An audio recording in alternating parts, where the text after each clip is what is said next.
I'm Dale Driver for IGN. I'm here at Gamescom 2022. I've just seen Alone in the Dark, so here's 5 things you might want to know. First things first is that this is not a reboot, or it's not even a remake, it's a reimagining. It's like a love letter to the original. The developers told me that they've taken elements from the first game. They've taken a piano that was there, a character that was written in a note, and then they've expanded upon these things, adding more to the world and basically telling their own story just in that Alone in the Dark universe. They're very much inspired by the first few games though, so much so that obviously some of the characters are maintained, but yeah, it's a whole new story to explore. So second up is the combat. Now this is survival horror, but it's not like some of the modern survival horrors where you just absolutely full to the brim with ammunition at all times, taking out every enemy that you want to. This is about surviving. This is about running away a lot of the time. So resources are going to be extremely limited. There's apparently even lots of weapons you can find on the floor, just objects that you can use to throw at the monsters, and just as a distraction technique, just to get away from them. I didn't get to see any of that, unfortunately, but I was told that there's tons of things lying around to throw at these enemies and to really make some space between you and all the threats. So although this is one singular story, there is actually 2 characters, like the original first Alone in the Dark, that you can choose. There's Edward Carnaby, who you might be familiar with, but there's also Emily, who you got to choose in the very first game. Now they're giving you this option is very much, what I'm told, very much like Resident Evil 2, in the fact that you've got 2 separate stories no matter what character you choose. Now whoever you choose is the lead protagonist, but the other character will get to experience like a different path through this world. I don't think they're going to get to meet up too much, to be honest, from what the impression I got, but I do think that there's definitely a certain path each character has. So in a way, you could say it's 2 stories in one. They were very clear not to say that, by the way. That's just me, but that sounds like what we're going to get. So the 4th thing is about the location, which is a giant manor house, which used to be a mental hospital, I believe, all based in Louisiana. So I don't know if you're like me, but in survival horror games recently, it tends to usually start off in one of these houses and then expand and go crazy places, where the reality is, I think the best storytelling usually comes from just exploring a creepy mansion and finding out its history, finding out its past and what's going on in there. Now the Alone in the Dark devs told me that this is what we can expect with Alone in the Dark. Yes, there is areas outside of the manor house, but mostly you're focused on solving the mystery and what's going on. Ultimately, you play as an investigator, so there's lots of investigatory work to be done, and that's where all this takes place inside this manor house. Now the last thing is a playable teaser. Now to be clear, the developers very specifically told me that they have no plans right now to release it into the wild, although they did very much hint that they might. But it is available to play at Gamescom, so if you're at Gamescom, make sure to check it out. Go to the Alone in the Dark booth. It's called Grace in the Dark, where you usually play as a young girl called Grace, and it's more of a tone piece. It's more about exploring the world and the sense of the environment and what to expect in the final game. Like I said, not available online, but they've made it. I'm pretty sure it's going to come at some point. So that was 5 things about Alone in the Dark, and if you're like me and you're a fan of survival horror, I think you might want to keep an eye on this one. For everything else at Gamescom 2022, make sure to stick with IGN. The house in New Orleans, they call the rising sun. Gamescom 2022 is presented by Samsung SSD, essential for gaming.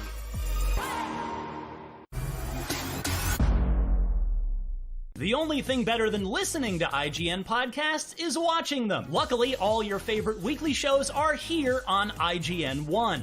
Whether you're chasing the latest Xbox releases with Unlocked, looking for your PlayStation fix with Beyond, tracking everything coming to Switch with Nintendo Voice Chat, or catching up on this week's gaming news with GameScoop, we've got you covered. Check it out. Tune in every weekday at 5 p.m. for the best gaming coverage right here on IGN One.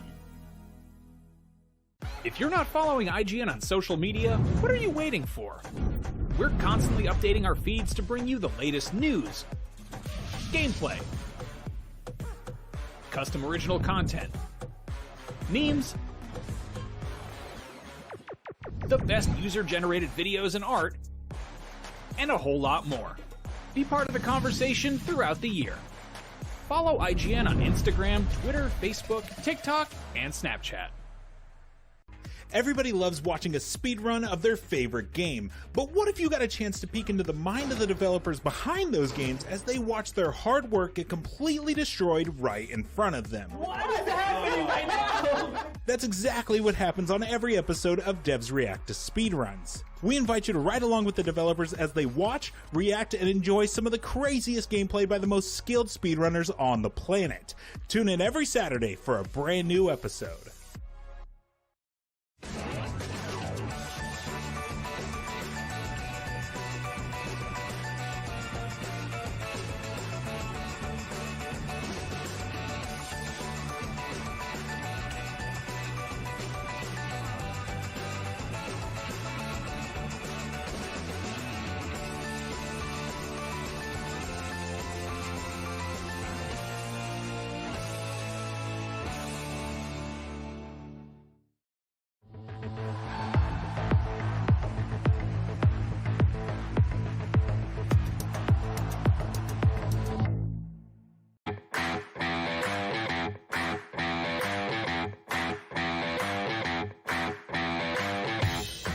You're watching IGN Live at Gamescom. Even though it contained literally the whole planet at launch, Microsoft Flight Simulator has managed to somehow add even more content over the last 2 years. Here to tell us about what's next, please welcome Jörg Newman, head of Microsoft Flight Simulator, and Sebastian Vlock, the CEO of Asobo Studios. Welcome. Thanks for dropping by. Hey.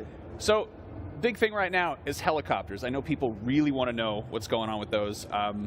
It's pretty self-explanatory what a helicopter is, but sort of how it gets implemented in Flight Sim is... we're curious. Big question, can you land them on top of structures? Definitely. You can land anywhere. But Seb coded it all, so he should speak to the specifics. Yeah, so we have done a big update to the whole physics and simulation engine, especially for helicopters. The flight model is very different from a helicopter and a real aircraft. And yeah, you can land everywhere on buildings, any field, mountain, yeah. Awesome. How would you say that sort of changes the feel of the overall experience compared to being in a... I think it's a different way of seeing the world. I really rediscovered the entire planet with the helicopters. I've been working on it for 1 year now, and you see things really differently. You have time to stop somewhere and turn around and stuff like that. It's a new way of flying. Yeah, it's incredible. And the other big world update is Canada, which is coming in September. Is that correct? That's right. What can you tell us about that? Well, so, we listen to our community a lot, and we had done 2 United States updates. We also did Germany update and stuff, and the Canadians are like, hey, it's our turn, what the hell? And we're like, okay, fine. So it takes us about a year, because we are trying to do 3D cities, and we fly planes over cities, they take millions of photographs, we make them 3D out of that, and it takes about a year to make that. So we have 12 cities, and then we have 5 airports, and that sort of shows you all the countryside, and then we have missions in between. And yeah, it's really just for people to discover. It's huge, right? It's I don't believe you that Canadians would say, what the hell? I feel like it's much nicer. Much nicer than that. What are some points of interest that people should check out first there? Oh, I mean, I think people typically first go to the cities because it's like it's kind of amazing when you see that. It's down to like 8 centimeters. Mm-hmm. And after that, I think they're going to go to the Yukon, those types of places. Like, sounds fascinating, Klondike, all those places. And it is great. Like, we have a new digital height field, like digital elevation map. So you see the Rockies in all their glory. And I think people will go land in the valleys. Kind of what Seb said. They land in the valleys where you typically go have gold digging and stuff like that. And I think that's be cool. I love it. So you recently had the Halo Infinite Pelican, and there was the Top Gun Maverick update, which I love that like every big game as a service is doing like pop culture crossovers, and even Flight Simulator. Are we going to see anything like that in the future? Yeah, I think so. We're trying to be a little careful with that because you could do anything, really. We try to stay pretty true to our... so Halo was a little bit of a stretch because at least it comes from Earth, right? So if it's completely something else, at some point our fans will probably be a little bit, hesitant because they're flying around our real airspace. But you'll see quite a bit. We have a lot of discussions with... You got some toys in the toy box. Exactly. You can get some Skyrim dragons, Banjo-Kazooie, throw that out good there. Ideas. Now, it's been 2 years. The game's been out for ages. It kind of came out the gate and was immediately just a huge hit. And obviously, it's gone in the direction the community's wanted to. Has there been anything sort of come out of the community that's really surprised you? I would say the creativity is great. I mean, there's 500 or so companies that make stuff. Like, they make add-ons. Some of them are shockingly good. And I think the tolerance is interesting. Like, we knew we had a core audience of PC simmers, And then we brought it out on Xbox, and everybody was like, hey, this gamers coming in, what the hell are these people? And they were so gentle to them because they know the hobby is growing. And then we did it again when xCloud or Xbox Everywhere came out. Again, totally different people from totally different places. And I think they see the next generation of simmers coming in. And I think that was very heartwarming, because we were a little bit nervous, quite frankly, if they would be tolerant of people who don't know how to fly at all. But it was the exact opposite. They sit there and explain to the newcomers how to do it, which is great. That's lovely. I mean, that is fascinating, because there is, you see this with really any gaming that has like the core community, and casual people like, I don't know how to fly a plane, but I tried, and I've had fun doing it, and I think that's really great to be able to hook people like that. And like, clearly you're being able to serve that hardcore community, and it's opening up to other people. Has there been any consideration to try to do anything like more arcadey, more video gamey, without, you don't want to ruin the simulation experience, but recently we saw like Forza Horizon 5 like drew in a ton of people who didn't normally go anywhere near motorsport or anything like that. I mean, my opinion is Forza Horizon, it's a terrific game, and it's freedom. And it's freedom of what you do, how you do it. And I think that's what Flight Sim has. We have the Earth, right? So that's cool. And there's a gigantic playground. I don't think we will ever be arcadey, but it's about how long it is. Because people are dreading a little bit, oh my God, I'm sitting on the tarmac for 20 minutes and stuff before I can even take off. But then we did Maverick, and you have a race over like super low to the ground, 3 minutes, you're done. And you get a score, and people are like, oh, awesome, great. And that becomes more gamey, but it's not arcadey at all. Actually, the plane is physically totally correct. Yeah. No, I mean that's exactly it. That is the sort of the way to get people on board. It's the highway to the danger zone. It's just the need for speed. 2 years in, what's the timeline here? I've spoken about it being like a 10 years of support. Yeah, it's so funny because now people say, hey, you're 2 years in, are you done in 8 years? I'm like, no. What we wanted to say was we're in for the long run, and we are just at the beginning. Like helicopters and gliders, the things that are coming out in November, that was sort of at the top of what people wanted. There's an airliner that people wanted. There's an infinite amount of more things that people want. So we'll be really busy. Wonderful. I'm glad to hear it. Thank you so much. Microsoft Flight Simulator is out now on Xbox and PC, and it's really, really cool. So if you haven't checked it out yet, please do that. And in the meantime, keep watching IGN Live at Gamescom for more.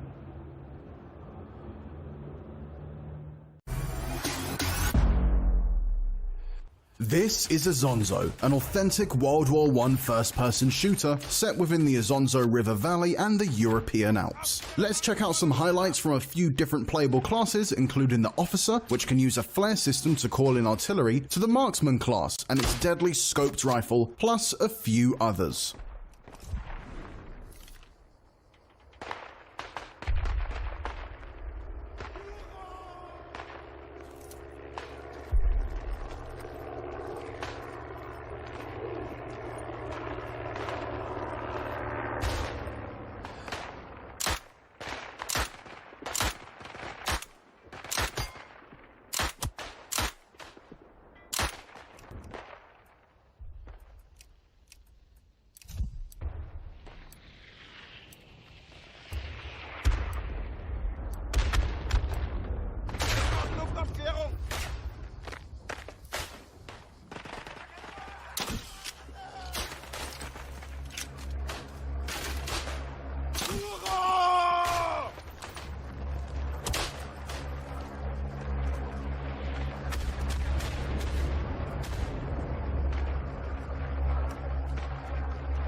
brauchen Artillerieunterstützung! Brauchen sofortigen Feindbeschuss!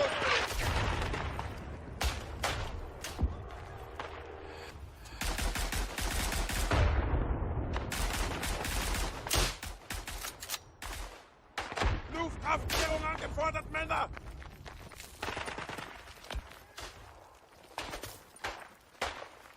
Angriff!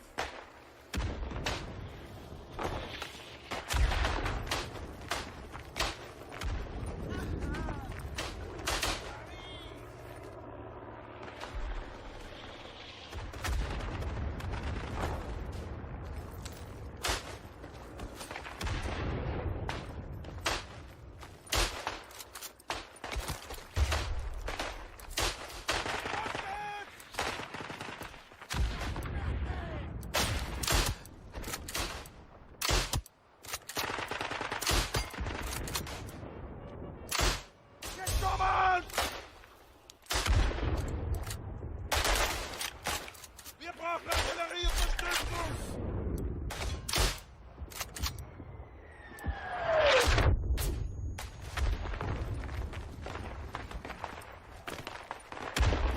Angriff!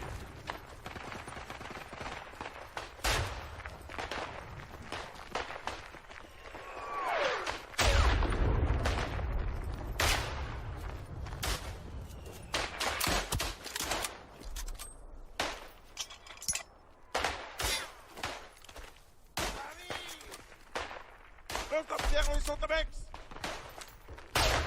Wir brauchen Luftaufklärung! Artillerieunterstützung!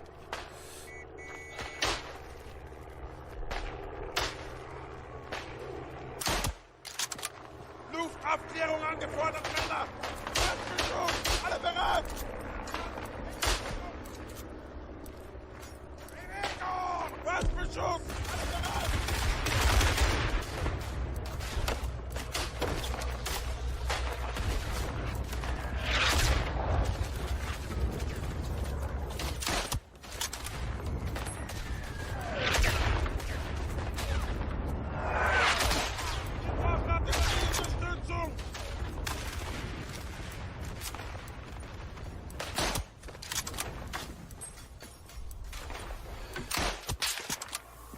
Pass auf, wir sind Gas ein!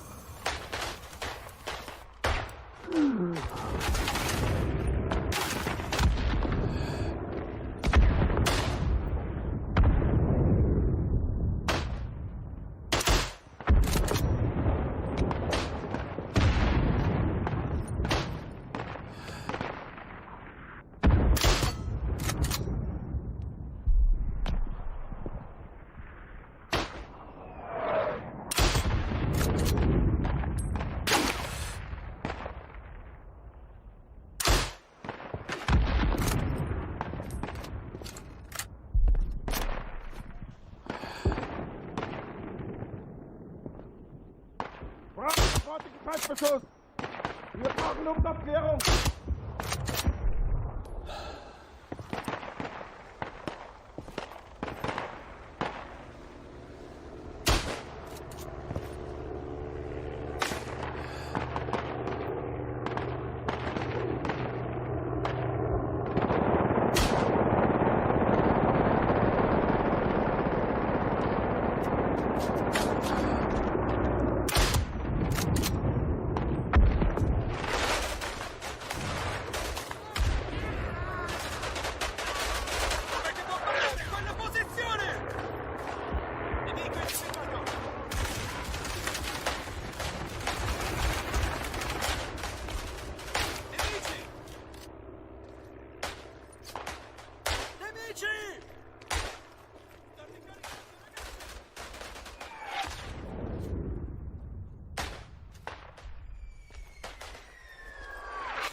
Uccidete quei bastardi! Mandateli all'inferno!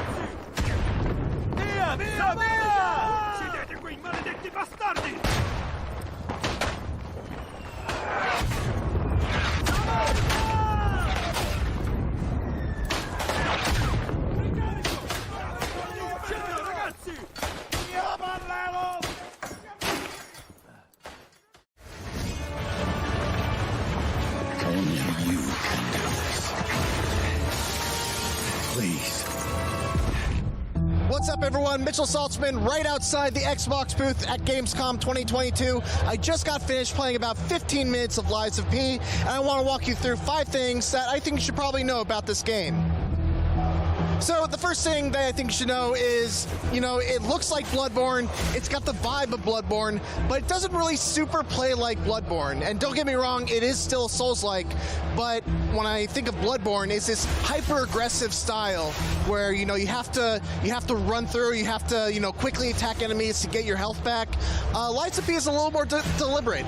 There's a block button. You get rewarded for blocking enemy attacks with good timing, with a perfect parry, and there's all kinds of special abilities also on top of that just don't really exist in Bloodborne.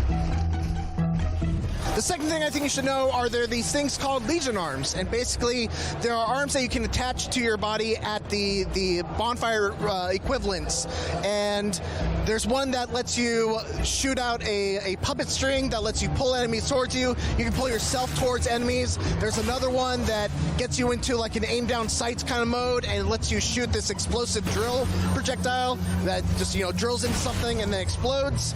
There's like a charge electricity thing that I didn't really get to figure out the main use for, but you can charge it. It gives you a short-range electrical blast, and yeah, there's a lot of flexibility that you can take with you into Lies of P. The third thing is, well, I think this kind of comes with the territory, but it's hard. I got my ass kicked kind of in this demo. I ended up getting to one of the bosses. Didn't really make much progress, but like right at the very beginning, there's like this giant enemy that I just was doing no damage to. All the while, enemies from the rooftops would throw fire bombs at me. Other enemies would crawl up from other areas and throw oil at me that made me more vulnerable to fire bombs. And it was a rough time, man. I had to run away from my life a couple times. The fourth thing that you should know is that it's kind of creepy. I mean, all the enemies in the game are puppet based, so like you got like these shambling monsters that kind of like twitch unnervingly, and it actually kind of plays into the the gameplay a little bit, because when you're playing a Souls-like, you're usually waiting for like that twitch that lets you know when to dodge. They're twitching all the time. They're just like, and it's amazing to really to kind of deal with. There was a part where I fell into like this hole, and like 3 mannequins started lurching towards me, and they were really hard to deal with. But yeah, it was a blast. And then the final thing that I think you should know is that there's a weapon mixing and matching kind of system. I didn't really get to mess around too much with this. Basically, every weapon has a head and a handle, and you can kind of mix and match them, and there's a special power associated with each part. So you have a special power associated with the handle, and you have a special power associated with the head. And I imagine that if you get different handles, you can mix and match them and use those special abilities using different weapons. Those are 5 things that I think you should know about Lies of P. I wish I could play more of it. There's only one station here at all of Gamescom, but what are you going to do? For more Gamescom 2022, you're already in the right place. IGN.